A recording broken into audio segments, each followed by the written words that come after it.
There's no hill we can't climb. There's no mountain too high for us now. There's no reason to hide. Just let Hi guys, welcome to Abuse Recovery Success. I'm super excited today to have someone from the recovery community join me as a guest. I've got James Deere, who is a recovering drug addict, but he's a lot more than that. He's also running his own nonprofit and he's doing a podcast. And we found him via social media and thought he would be a perfect fit for this podcast and for my listeners. And without further ado, James, welcome to Abuse Recovery Success. Thank you for having me. Okay, well, James, part of my excitement is kind of, your in-your-face style and just really talking about breaking those chains. But before we dive into kind of hearing who you are today, I'm hoping that you'll just share with us how you got here. What was your journey, your story with drug addiction, and all that you're comfortable with? Tell us more. Sure. So I always feel like it's kind of like no big deal and a normal thing, I guess, because it's been my life and people have that experience when it's been their own life. But so going kind of rewinding all the way back to where I think it kind of began. Nothing. Family life is always difficult, isn't it? My dad was extremely volatile. I don't think he's not necessarily a bad person or anything. Tries to be loving, but he's extremely temperamental. And when you're a kid, you're trying to get a read on things, and you're acting in certain ways, trying to testing the boundaries and seeing where you can push your limit to, and you do the same thing. And you get a different response every time, depending on his emotional state. And quite often he'd flip from being totally happy to just a complete ball of rage in just a split second. So I think that probably was a little bit confusing as a kid. And when I got to, I remember always wanting like a best friend as a kid. Like I just wanted people, you want people to like you. And I feel like everyone always had this best friend. And like, I'd just kind of like float between people, and like, I'd never quite get accepted by groups fully. Like it'd always just be like on the edge, but no one would really be like, oh, you're my best friend. I really love you, sort of thing. And when I got to, there was quite a lot of bullying as well. I remember being walking home from school and getting bullied all the way home. So like every day getting bullied, and just like you couldn't escape it. And when I got to secondary school, I got accepted by this group of friends, and there was about six of them, and they were all highly antisocial people. And it was kind of like, I think partly for protection from just all the things going on in the world, and just finally having a place to belong. So whatever they were doing, I was going to do. Another thing happened when I went to secondary school is I started trying to be a bully to try and stop that happening to me. So it's kind of like, do it before it happens to you. That backfired on me drastically. Like that ended up just in like highly violent situations, getting beaten up by big groups of people with baseball bats, and that just went drastically wrong.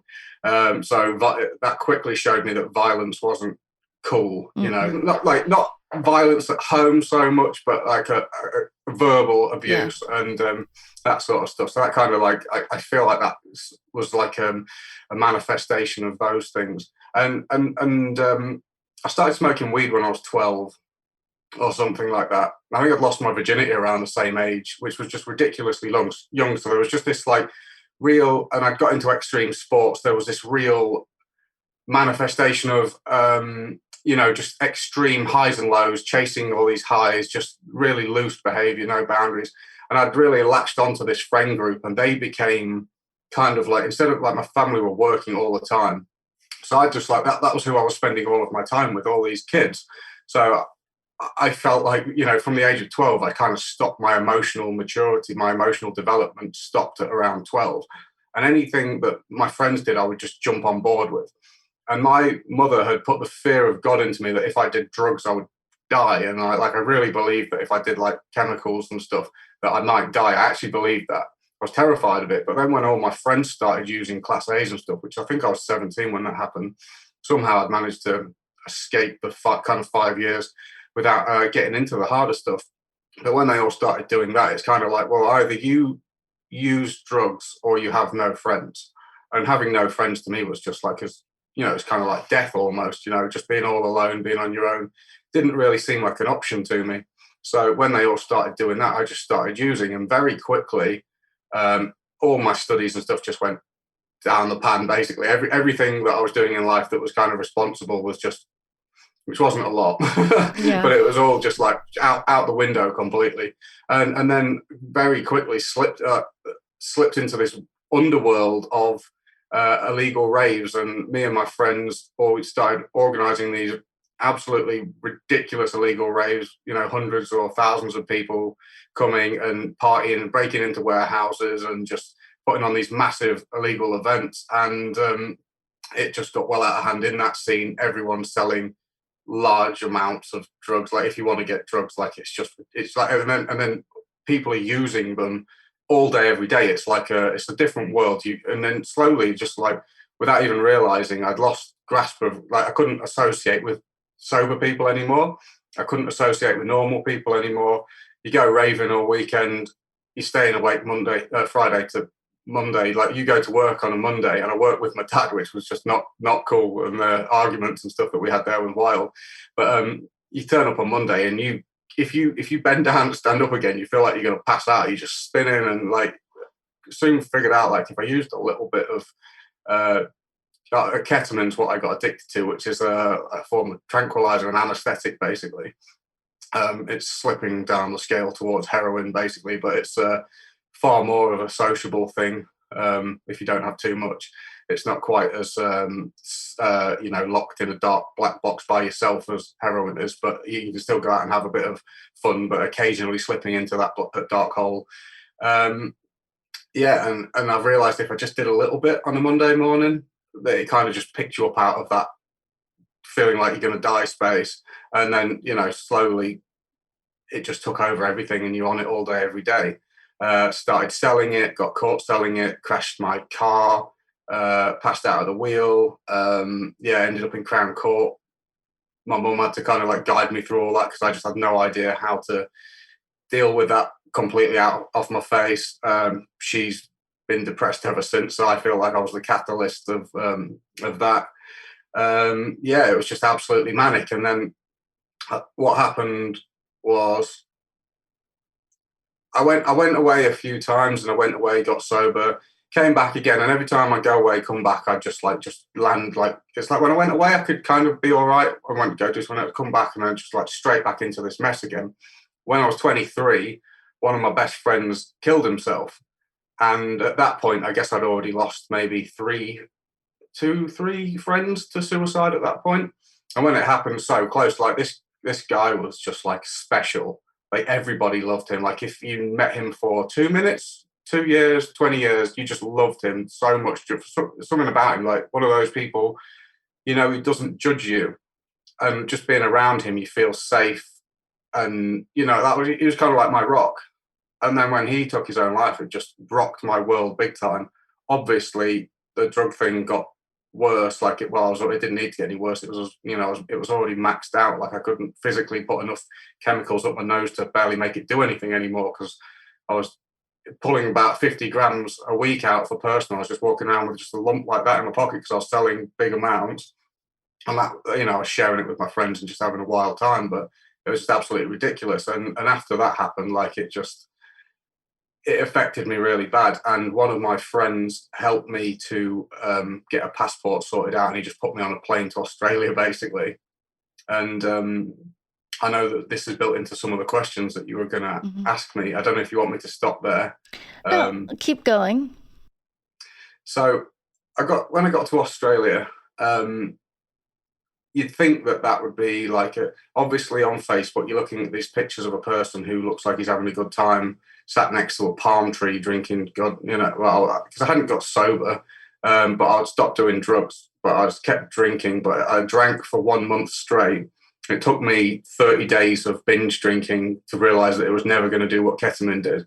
I actually really didn't like the effects of alcohol. Like the fact that you have to keep drinking and you're always full, you're always going to the toilet. Ketamine like destroys your bladder. It's really bad. I've got friends who've had to have like operations or have their bladder removed and stuff because if when you use the amounts that we did, it totally wrecks your body. And so I was just going to the toilet all the time and I hated it. And then the hangovers and just like alcohol's just rough. Like I just can't believe how rough alcohol is. And it's so like the common thing. And then over the next 10 months while I was there, I can honestly say I wasn't really happy. I got away from the drugs, but like there was still clearly a problem that I hadn't realized. Went back after that, went to a festival, just landed straight in this thing and just within, like that's the thing with addiction, isn't it? Like you go away and you think you can come back and you can moderate again, but as soon as you start again, you land, you pick up from where you left off. There's no kind of going backwards. Like the hole only ever gets deeper and deeper and deeper. And even if you have a 20-year break, if you start again, you'll go back to almost straight away exactly where you left off. And you'll be, you're always digging a hole deeper when you're using.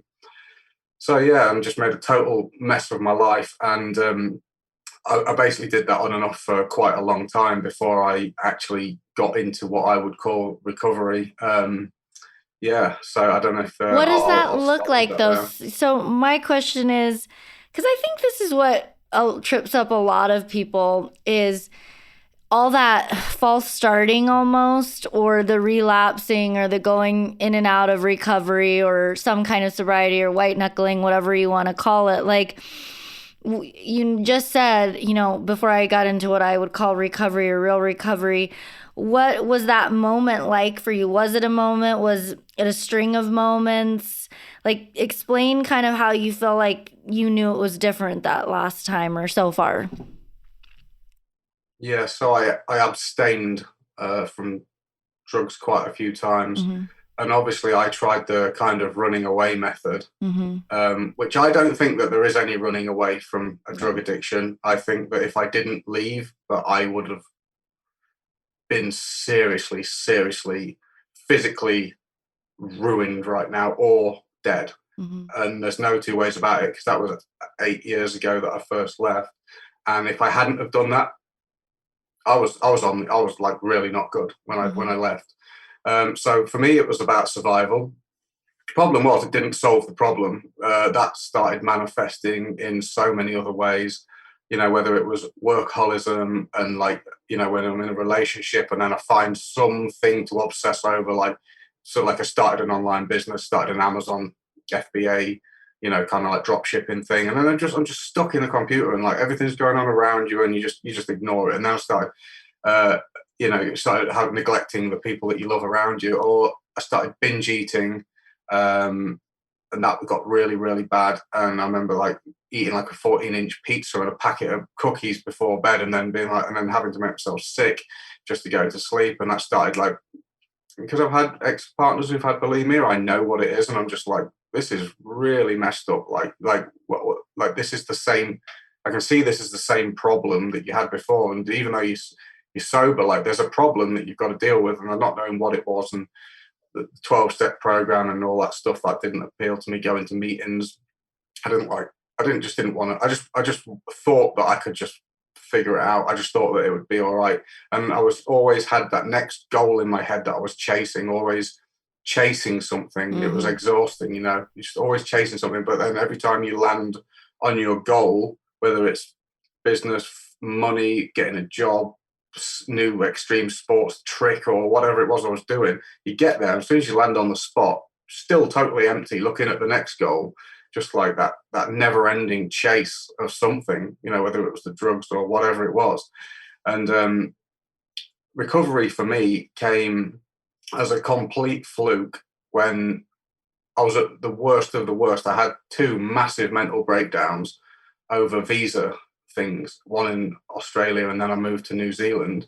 And every time this visa thing came up, I just have a massive mental breakdown.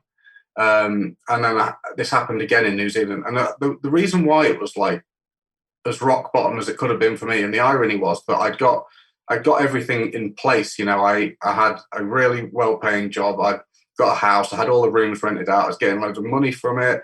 I'd got a girlfriend. I'd like everything was just, I was sober. It was ridiculous. Like I'd gone vegan, like I'd just gone full on like fanatic, sort your life out, trying to do all the things that the world said this is what you got to do to be successful or whatever.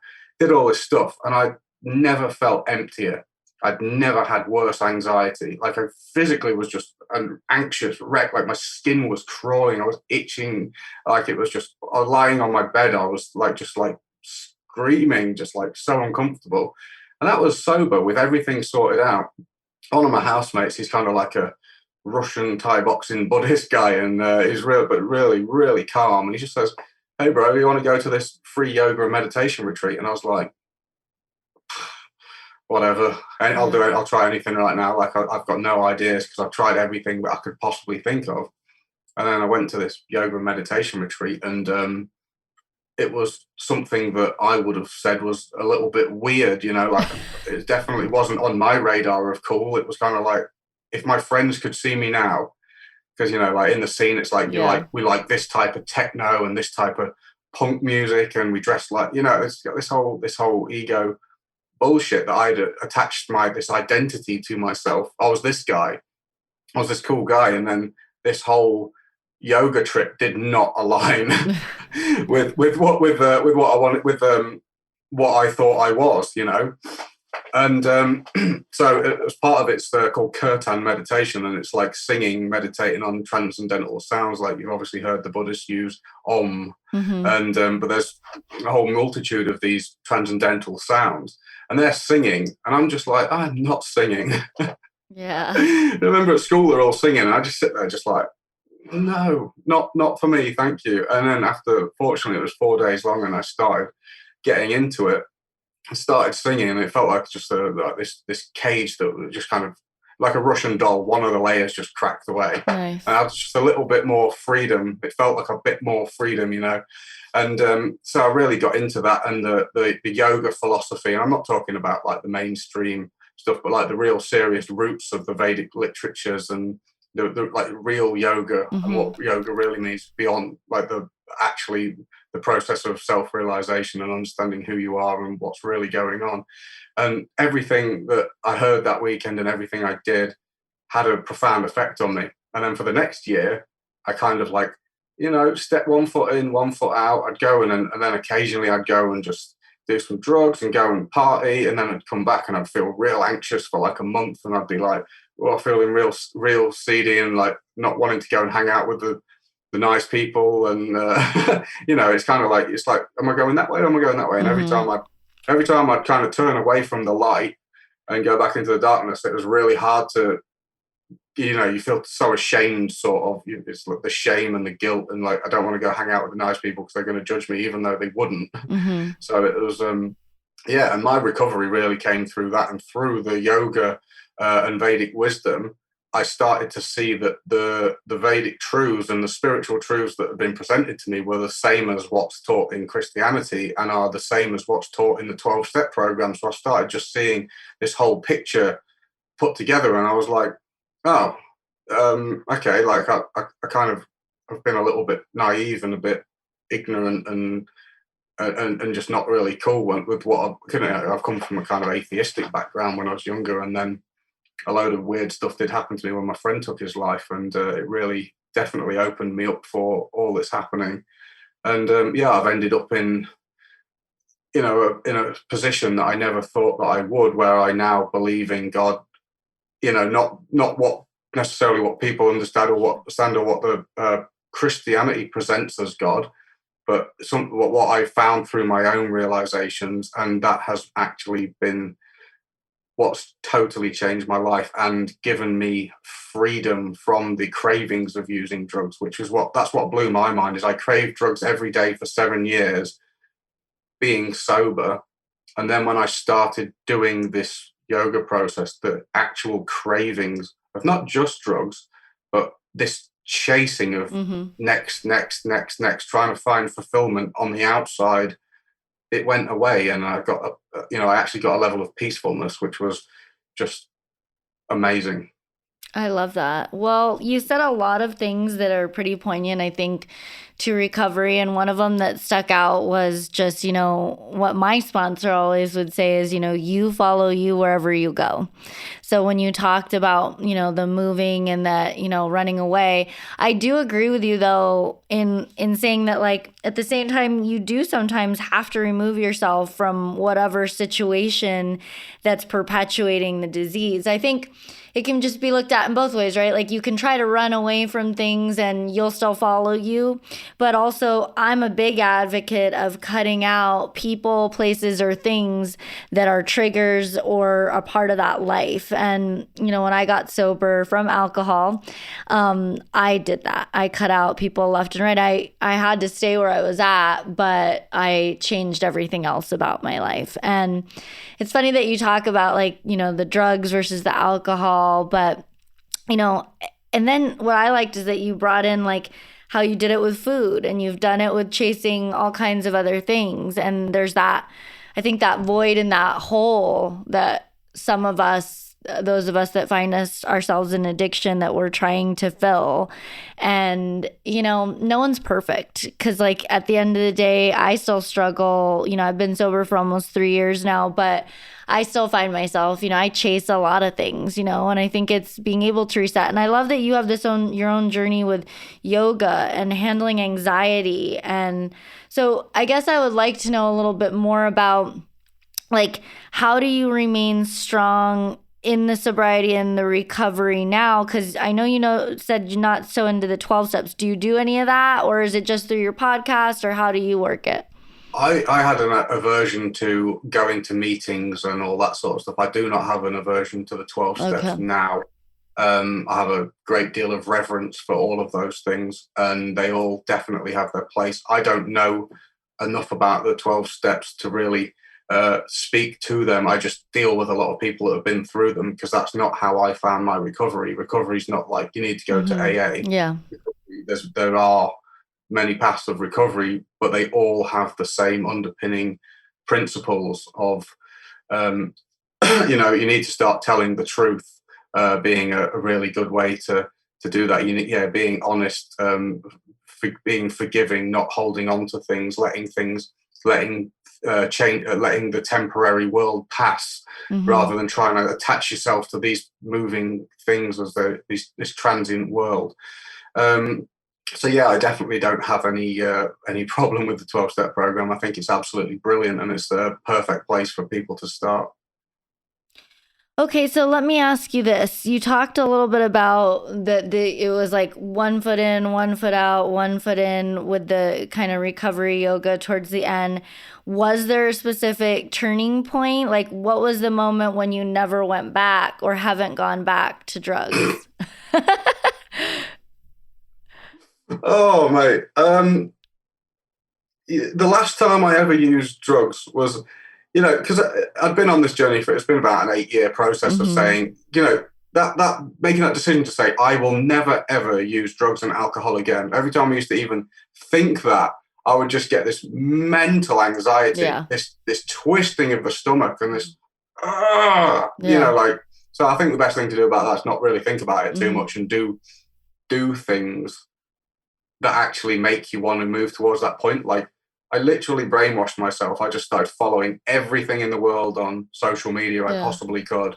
All the Instagram recovery accounts on Instagram, amazing. There's so many. You just type in sober and recovery and stuff. It's just like an endless ocean of those. So I just started, changing the environment. So everything around me started telling me you actually need to do that. Another big thing was huge turning point was starting Break the Chain. This, the not-for-profit I run. It started as a blog, and I literally just started sharing my story. This is about 2.5 years ago now. I literally just wrote my story and I shared it with the world. And it didn't say I've quit drugs. It just said, this is my life. This is what happened. This is what I've realized. More or less. It was very objective and introspective. And I shared that, and I just thought to myself, it's like, man, I am going to get hated on for this. And I was feeling so vulnerable about sharing this stuff. And actually, 100% of the feedback I got was profoundly positive. and of people saying, "Oh my God, this is exactly how I feel as well." Like, because no one talks about it. Everyone in addiction just hides all of this stuff. That it's just like this world of dishonesty and denial, not just from others but from yourself. And when I put that out there, people could read that and be like, "Oh my God, you actually felt like that as well," and they didn't feel so alone. And it's the first time in my life I got the feeling like I've done something right. I just got this really clear message internally. It's like, do way more of that. Yeah. Keep doing that. I didn't latch onto that straight away, even though I knew it. I still kept chasing the other things I was attached to. But yeah, one foot in, one foot out. And then slowly over time started doing more and more and more of helping people, which I literally, I guess that was another turning point as well. After I left my last relationship, because I've been deeply unhappy, and it wasn't that bad. It was just in me, it was an internal problem I had. I was just deeply happy, deeply moaning all the time, and just like things were just not good. My life was just flat, empty, and I just felt, not like it was just a wreck, anxious wreck basically, and probably depressed when I really think about it. And when I left that, I was like, I'm just for the next month of my life, I'm just going to only give and expect nothing back, which came from reading the Bhagavad Gita and reading about karma yoga. And that had a huge impact on me. And then after doing that, I tried to really test it, not working for things being just all about me, even if I was doing nice things or whatever it was. Let's do things that are nice and want nothing back. So just for a month of my life, just tried to just really focus on service, like radically. And I ended up in this absolutely ecstatically happy state. I was so happy. I felt so fulfilled. And it was just like, I've been doing this wrong my whole life. Like, I've really just been like, is this really it doesn't make sense. If you give, you are happy. I thought you need to take things to be happy. I tried taking everything, I tried doing it all, and like I couldn't literally take happiness by taking. I had to give, and I was just like, okay, Yeah. So the more I focused on break the chain and helping people, and you can do this in whatever way you want. It doesn't have to be some grand thing. It's just more like a state of consciousness than it is some grandiose thing.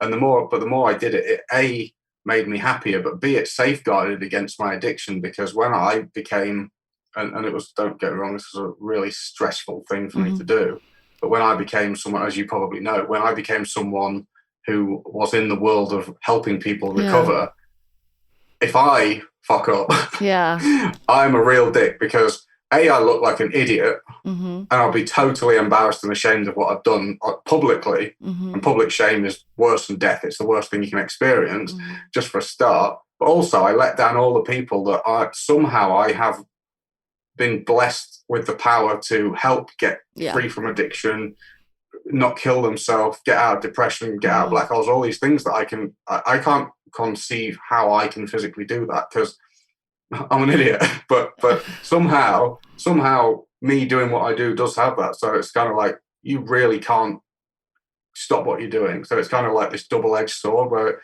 it's it got me sober and it keeps me sober. I love that. That makes me happy. Triple-edged sword. That is really powerful. And I think it's something that we all need to remember, is that, helping others and service to others is where true gratification, love, and light comes from. And I think, it's easy to lose track of that. And it's great to have the reminder in this episode, and by talking to someone like yourself that's really turned all this around. I love the name Break the Chain.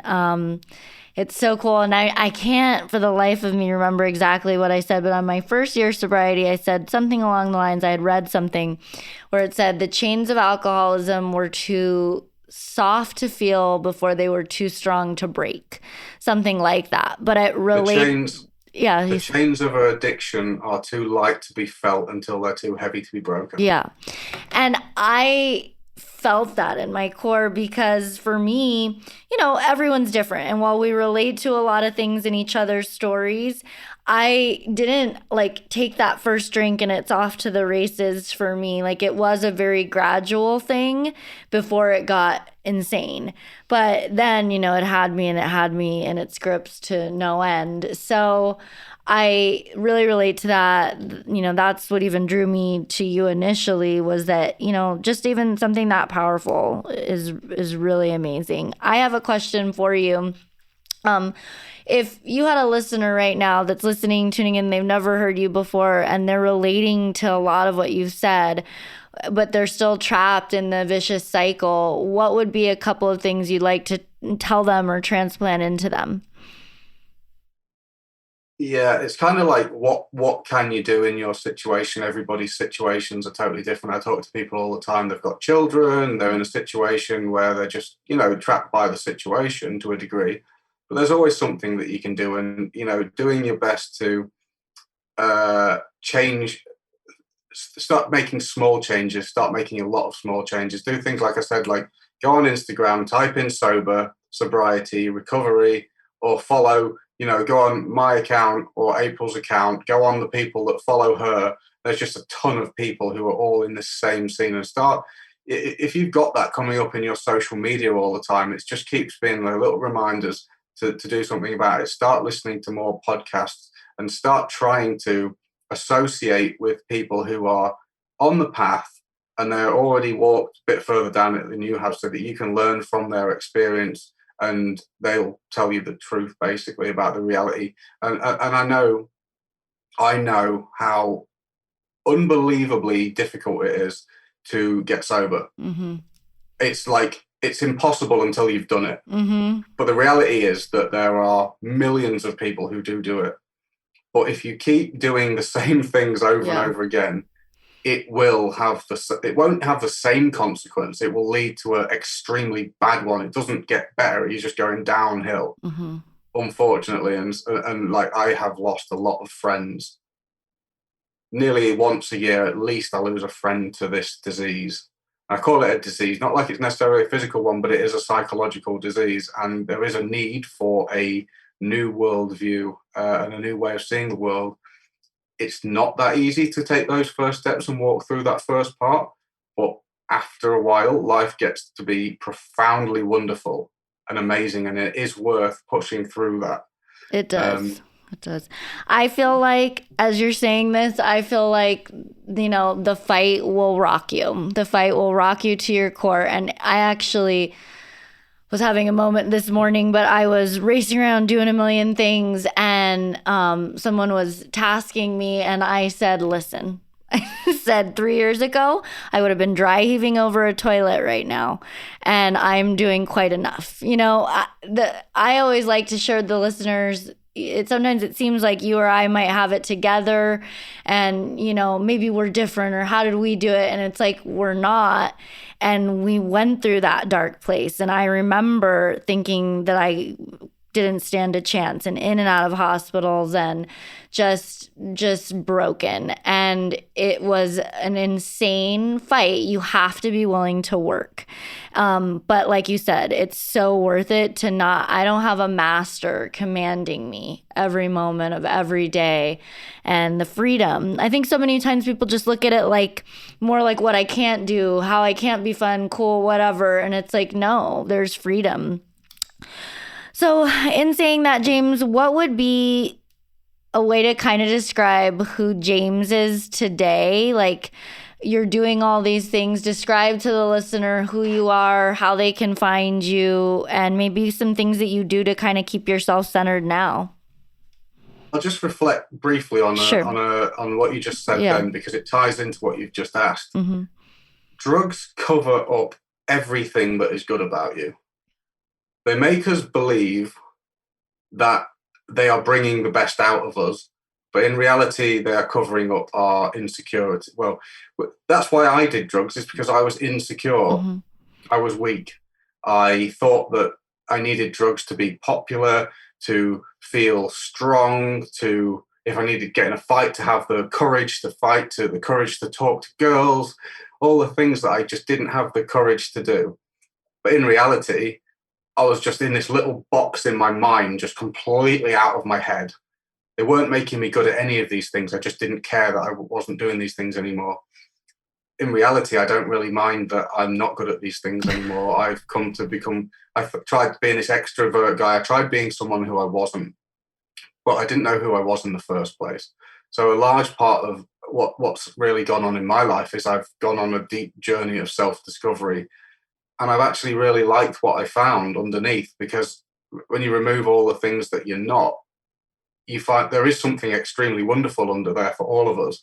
But we get so overwhelmed by all this conditioning that we get coming into the world. We get taught we have to compete so much with each other. We get taught we have to be the best at all these things. We don't have to be the best at all these things. We just got to be ourselves. And that's good enough. And if we just start being nicer to each other, then life's good. But when everyone's just trying to, and there's a lot of people in the world that are just competing and trying to smash each other down and take each other out all the time. But these are insecure people. They're not nice people. No. So find some nice people to hang out with. Who am I today? Through the yoga process, I have found out that I am not this body. It's not who I am. I'm not this mind. I'm not all these. I'm not the things that I've done. I am a spiritual being inside this body. I'm the driver of this body. And the big problem that we have, all of our suffering, literally all of it, comes from believing that we're this body and it's who we are. So believing, oh, I'm a black person, I'm a white person, I'm a man, I'm a woman, I'm short, I'm fat, I'm thin. All this stuff is just stuff that's passing by and it's not who I am. And one of the problems is, and it relates back to, he's talking about freedom earlier. A lot of people think that freedom means that I can do whatever I want and that I can have as much of whatever I want whenever I want. And we know that that's hell. Mm-hmm. Tried doing as much as I wanted of stuff. And you always just think, oh, well, maybe if I just had as much as I can of this other thing, it's going to make me happy. But it doesn't, because when you do, the problem is that you're not actually this body. And when you try and find happiness through the senses, through the nose, through the mouth, through the eyes, through the genitals, whatever it might be, it doesn't actually make you fulfilled. People think sex is the greatest thing in the world.